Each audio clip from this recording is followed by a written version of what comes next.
Em 1 Reis, capítulo de número 17, versículos do número 4 ao 6, está escrito: Verá Orvim, Meviim Lolechem, Uvassar Baboquer, Velechem Uvassar, Baharev Umim Hanahal, Ishte. E os Orvim lhe traziam pão e carne de manhã, e pão e carne à tarde, e ele bebia do ribeiro. A forma Orvim é o plural masculino da palavra Orev, que significa literalmente corvo. Mas o ponto crucial está aqui. No hebraico bíblico original, antes da introdução dos sinais vocálicos pelos matsoretas, entre os séculos 6 e 10 depois de Cristo, a escrita era somente com consoantes. Portanto, a palavra era escrita apenas com 3 consoantes: o Ain, o Resh e o Vet. Essa sequência consonantal pode ser vocalizada como Orvim, que significa corvos, ou Aravim, que significa árabes. Ou seja, o texto hebraico pré-massorético permite ambas as leituras. O sistema de Nikudut, que são os sinais diacríticos, só foi desenvolvido muitos séculos após a escrita original dos textos bíblicos. Os matsoretas, ao vocalizar o texto, fizeram uma escolha interpretativa. Eles leram Orvim, que significa corvos. Mas por que isso importa? Porque a escolha da vocalização pode refletir uma tradição teológica ou ideológica específica. Se o texto original pretendia dizer Aravim, que significa árabes, isso mudaria completamente a cena de Elias sendo alimentado de animais impuros para humanos estrangeiros, o que pode ter implicações teológicas mais profundas, meus irmãos.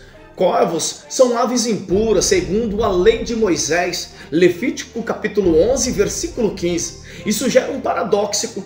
Deus está usando um animal impuro para sustentar um profeta fiel em tempo de julgamento? Isso poderia apontar para, primeiro, a soberania divina sobre os limites ritualísticos. Segundo, um símbolo de dependência radical de Elias. Ou, terceiro, um prenúncio da inclusão dos gentios. A região ao redor do Jordão e do deserto era habitada por tribos árabes itinerantes. Uma possível leitura do texto seria: Elias foi secretamente sustentado por estrangeiros árabes. Um exemplo de hospitalidade fora do Israel formal. Há implicação teológica. Deus usa os de fora para cuidar dos seus servos, mesmo em tempos de apostasia de Israel. Alguns estudiosos modernos e intérpretes judeus antigos, e até alguns padres da igreja primitiva, consideraram seriamente a possibilidade de se referir a Aravim, com base em geografia.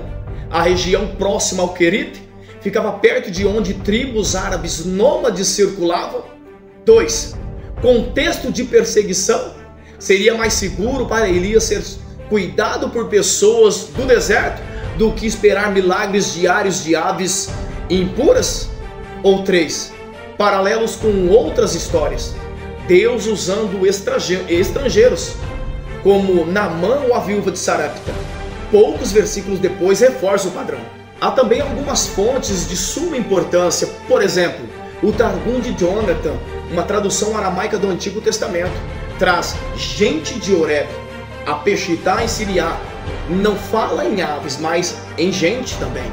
Alguns pais da igreja, como Jerônimo, questionaram a literalidade da palavra. E estudiosos modernos, como Craig Kehner, apontam que a ambiguidade é exegética, não apenas linguística. A leitura tradicional, corvos, é a mais aceita, mas não necessariamente a mais convincente. Corvos são animais impuros e notoriamente egoístas. Eles dificilmente trariam comida diariamente para um humano. Não há nenhum outro relato na Bíblia de corvos fazendo esse tipo de ação. Já a ideia de árabes hospitaleiros no deserto tem múltiplos paralelos históricos e bíblicos. O que parecia uma simples história de um profeta sendo alimentado por corvos pode, na verdade, esconder uma chave para entendermos como Deus age além dos limites ritualísticos e nacionais, seja por Orvim, corvos, ou Arravim, árabes. Uma coisa é certa: o Deus de Israel tem caminhos surpreendentes para cuidar dos seus, até mesmo no deserto. Essa foi a palavra. Deixe seu like, ative o sininho para receber todas as notificações e compartilhem essa mensagem para que outras pessoas possam ser alcançadas. Um forte abraço a todos. Lehitraoto. Bye.